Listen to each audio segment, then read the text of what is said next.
having said that, there are some legitimate uses for these tests, right? Oh, absolutely. I think the personality tests do give some valuable information in a broad sort of way. So if you're using the tool as a communication tool, then naturally I think it does have some benefits. And honestly, when the tools were originally designed, I believe that was a large intention behind it, was to better understand one another so we could communicate. And I could see where, it's kind of nice to have an idea of who you're talking to so that it's a lot easier to use their language, so to speak. Correct. Correct. I think that's a wonderful application. But when you're talking about a franchise, there's a whole lot more that you have to take into consideration, and it's not kind of a natural process that some people maybe have a talent for this, but in general, it's kind of hard to read through the stuff on the resume, which of course everybody's trying to put their best foot forward and like that and try to give you the answers you want. When you're trying to evaluate this person who's going to represent your company, it's pretty important to know that this is going to be a good fit from the beginning, because there's so much money invested on both sides, from the franchisee side and from the franchisor side. That's absolutely right. And what a franchisor is looking for is a prospective franchisee that will be compatible within their system, that they share the values of that franchise system. We know long-term relationships are based on shared values and shared beliefs. So they need to share the values. They need to fit into a culture. Every company has a culture, and so they need to fit into that culture so they validate well. They love being with this franchise system. They embrace the systems and processes. They use those processes to build their businesses. And then the second piece, along with the compatibility piece, is they need to have the competencies to grow a successful business. Someone can be compatible, franchisor likes them, franchisee in turn likes the franchise system, but that doesn't mean they're going to be successful. They also need to have complementary core competencies that fit within that franchise system. These types of things, Bonnie, we cannot determine through a personality test. Here's the other piece that's really kind of crazy about this. And this is why I get kind of animate about this. Personality tests don't work. Personality tests measure attributes that stay consistent through a lifetime. Tell me, are you the same person today as you were 20 years ago? No, not at all. Not even close. Not even close. So, and neither am I, and neither is that franchisee or that franchisor. People change. I, over the years, have become more reserved, less extroverted. You would have met me, 20, 30 years ago. I was crazy extroverted. So to assume a single marker, introversion versus extroversion, or any of the other four, would determine that I'm going to be a good salesperson or a good business leader is false. People change, and systems change. The other thing that's kind of crazy is your personality, Bonnie, the same when you are at church versus when you are in a serious board meeting. No, probably not. No, absolutely not. I definitely I would say that my value, you talk about values, my values stay the same throughout, but definitely the way I approach people is different depending on the group of people that I am with, for sure. Yeah, and so there is what you said, a wonderful mouthful. Your personality changes based on the context, but your values, caring, giving, make a difference, family, whatever your values are, stay consistent. Values, scientifically, are the only true predictor of behavior. We can predict someone's behavior no matter what the context is, if we understand indeed what their values are. Personality does not predict behavior, nor does personality predict success. Yeah, absolutely. Well, and so you have several different factors that you take into account here too, because a personality test really only takes into account one side of the equation.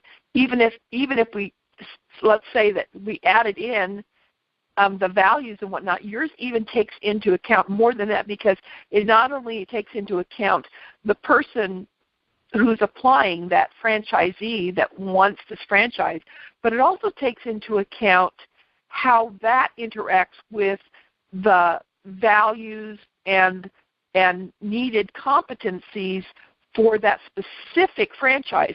So it's not a general thing about how they would fit into a business generally, which would be helpful, I'm sure, but you then go that big, huge step farther, where you not only take into account the personality and the values, the competencies of the franchisee, but you also take into account the needs, the specific needs of that particular franchise, right? Yes. A franchise, like any business, evolves and changes. An early-stage franchise system is different than a late-stage franchise system. Early-stage franchise systems are still very dynamic and have a lot of room to develop and implement systems and processes. So an early-stage franchise system may be looking for someone that is much more sales-oriented, much more marketing-oriented, is able to have strong leadership skills to bring in managers to run those multi-unit operations. Where stage 3 or stage 4 franchise system, which is much more plug-and-play, much more systematic, we'll be looking for someone who can exploit the system and can comply. These are more technicians than they are true entrepreneurs. So part of the Zoracle process is to look in depth at the franchise system to see where they are in the stage of growth and to determine the types of franchisees that will fit within each of those stages of growth. Equally important is that this franchisee can evolve and change in tandem with that franchisor. The costs involved to a franchisor bringing on a prospective franchisee is crazy. So to bring on the wrong franchisee is so detrimental. The challenge they have had is they've only had personality tests available to them. Right, and it's been difficult for them, if they're using personality tests, to discern, this person looks just like that person. He's an extrovert, he's a high D, he's a high I.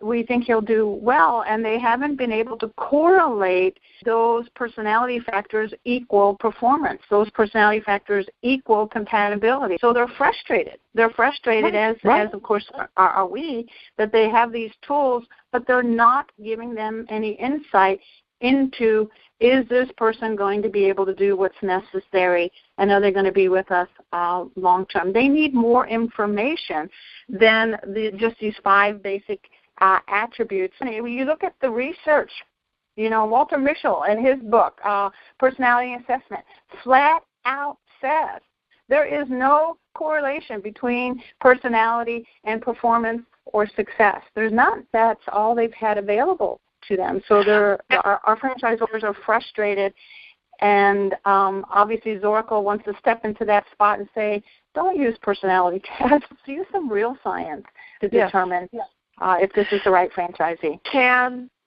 the people who are listening to this right now, the franchisors that are going, you know what, this sounds really cool, is there a way to test drive this process? Yeah, there's a couple of ways franchisors can do that. One is to go directly to the ZoracleProfiles.com website. Take the assessment yourself. You'll instantly see, as a potential franchisee, what the culture is that you would fit well in. What's the stage of growth of a franchise system you would fit well in? What are your value sets? What are your 8 primary core competencies. So that's one way. They can just go straight to the Zoracle Profile site, take the assessment for themselves. They'll instantly see this is not a personality test. It's very different.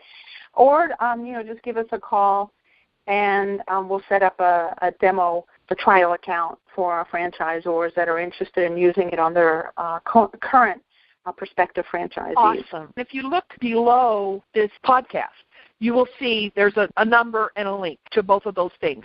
Now, secondly, we're going to be doing a series of these podcasts that are going to break down each of these different aspects of the science that goes into each one of the areas that you examine in this test. I'm really looking forward to it. And if I understand this right, Zoracle is not a company kind of stuck in a 100-year-old system of analyzing individuals. There's ongoing science going on here.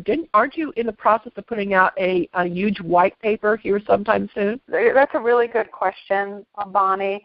We do not use science that comes from 1884 or 1936 for a gazillion reasons.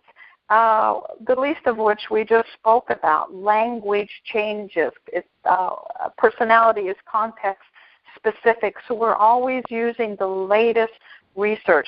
Emotional and social intelligence is a good example. Dr. Daniel Goleman's work shows us a direct correlation between somebody's ability to manage themselves, discipline themselves, manage their emotions, manage relationships. All of these things have a direct correlation to how much money someone's going to make and how happy they're going to be. So at Zoracle, we're committed to using the latest science and validating that science, and science that relates specifically to franchising. We only focus on the franchisee and the franchisor.